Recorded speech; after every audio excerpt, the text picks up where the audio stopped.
zo to ani YouTube channel na tung nai ta khum khu hanok phayong mam pham chim chu Bru nom chi nai bai je chinin Bru India Bangladesh Myanmar bai je thing jaga chinin Bru tung nai nau nai tra no skang tero khapang khak som hang bai phio tinio chinin jatiyo Ya.Khupor kaham noi bisna sai khan mala bose bo mia khi sakol pe do ma me bo si sai sine kol pe ni mau ke haduk lau para ambasa dolai district Tripura oke ke ha BS ko Bru social culture organization no me pithe modi ke ha tang ha baktor ke program tung pio abro wo mai simpe nai ke regional director Binimung ke N Munish Singh Indian Council for Cultural Relating Ministry of External Affairs jinya bungpong busin pio kebo program toilet mazamani nang moson ke chini Bru ni kaimung chumung chamung nungmung chamung samung bole bre khie ongphi abono thi khie kaham khie bu mazama somoyole mazama kutai thupi mazama somoyole mazama chamung chapi mazama somoyole mazama pusau thu bom safole breki ongpi abdi makhi chini Bru ni chamung samung kaimung chumung abozo to suno kaham kheye tini makhung lai piyo Hindi bai se pa ha Hindi bai ke saye se bozo to suno video record pa ha khye makhiyo abo mang bai Hindi bai ke ami singke bo video bo cultural chini Bru ni zoto suno ke kaimung chumung samung sumung ke 파타로 tini foreigner dong foreigner po tini Indian im sinyo positive jaga wo TV ra wo dekhe bai khoriye chini Bru ni no kaham ke chini Bru ni culture no tui saye je thi jaga je jama painji pho naiem chi mai mo naie sime mo ke one pandawo bo program ke tui claim se boro lama hingkra khiye tangye tongai ke hogra manang potiram riang nya pio bungke BS ko ni delwai tiksoma region ni president se abdi khie 2000 bosi saisine bosi chiskuma bosi po joint secretary Ministry of External Affairs chingpo lekha mai pa ha abole kha khet ma amale khain singke tini chin Bru ni samung sumung 파타로 탕예 인디아니 파타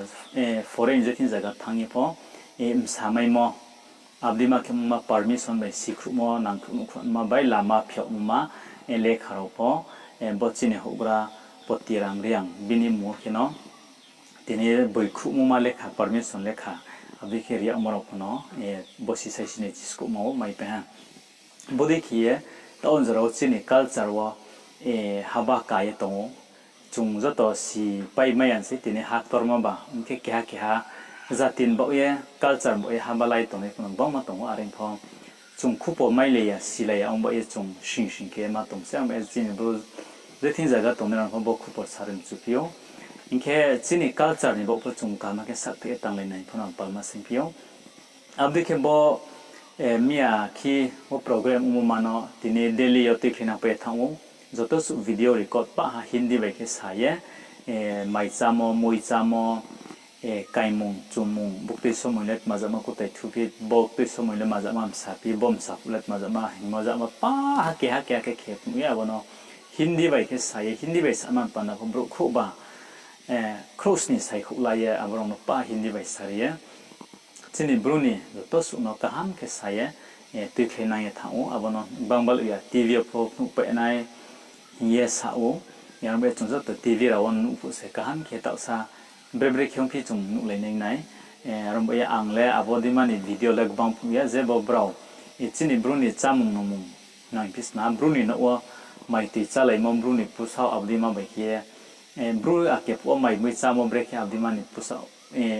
sapa mang sa bo close screen no ye te yo aro ba ye chung ang zo to chini Bru bai thang je thi jaga to no sam chu mo le chini culture ni bo panda wo chini samum sumum kau ni bo panda chumbe thake sak phai na zan ni mai mon joro phain thing le na ye palma singphiu arom bo BS ko Bru Social Culture Organization mo pho tini Bru Ni Bauh brau tang le tong arin pho nuang se phain ri khru ya ha singkhe brau pho bro um su mo de phain ma yang ma yo chong mo de ke tangi haba kari lam ya mo bang ma ton ba chung to phain thi na am de ke Mizoram pho Bru Social Culture Association hi tong khna ke ta le bang brau function ya de ke nang si tong arin pho em ba ko Mizoram Bru Art and Culture Organization he tui thi mai ke Mizoram pho chini Bru Ni kaimung chumum samum sumum abdi ke ta wo benuk mai mo besi memo ke program to ke bai abon ke haba ta ola pa ek bang ma Mizoram pho haba kai to e bodi ke setini chini Bru Ni culture ni upanda pho phain thunye tang tong nai tongmo ba etini chung haba ka le tong hi silena bungsorao abdi ke je thin jaga chini Bru tong nai chung bono khasa ke support na phain thina chini samung chini chamung chini kaimung no chung la chia ke break ye chung abono churi tinang me nai break ye chung ta sahaba kari me nai chung abono chung na tinio bodi ke video record kaham khela phe molet mazamani hinkhe tini Bru Ni culture Mizoram okma tong mayo Assam phokma mayo Tripura phokma mayo Indian sing phokma thamayo aring pho bodi ma khie documentary ke khra ke khelaro amokhe tini jethi jaga kamos okma pho abo kuma maya ke onan pandawo tini laro amsam bo chini culture no tini yo bangmo sing kama ni ma ke beng jati phos nungye chini Bru Ni kaimung chini Bru Ni rnai risa dong ha samum sumung jato su pho beng jati ta was nung laye abde ke ongpaye tongu ding ha be got ya ke Bru Ni culture hem brau sa thai ba pai miya chini samung se brau saye bole chini jati nim samung se him brau si la ya ba sa pai miya chini risa chini rnai mul no brau khoye brau abdi ke tau ye bole chini jati ni rnai se him brau sa thai ba sa pai miya he abdi ma pu tini kama ma ya ni pandawo BS kor be thake sa ye tini ta documentary ke ye phain thye tang tong ye abdi ke chini culture no nung angona khia mon ba wo nung ang che sia ke ong thamon ba wo bengni jati bu chini culture chuye thamo ham thamo chini samung nai thomo chini pusak nai thomo chini chamung kha thomo no se snungnaru khie seilani ta onai tong seilam na wang khele tini seilam khne seilam ni bo seilam nong ya tini sa khna isa suni sa thomo bai no ni ai ni chini culture le chini samung chamung le beng se so ni mong tong abono kumayan pandawo ni base korok sa ye body ke documentary ke hindi be ke khoya kaham ke ta o mia kira ko program khilayo abono tini record se abdi ke brau bis kaung pho foreign thangem sa ni mane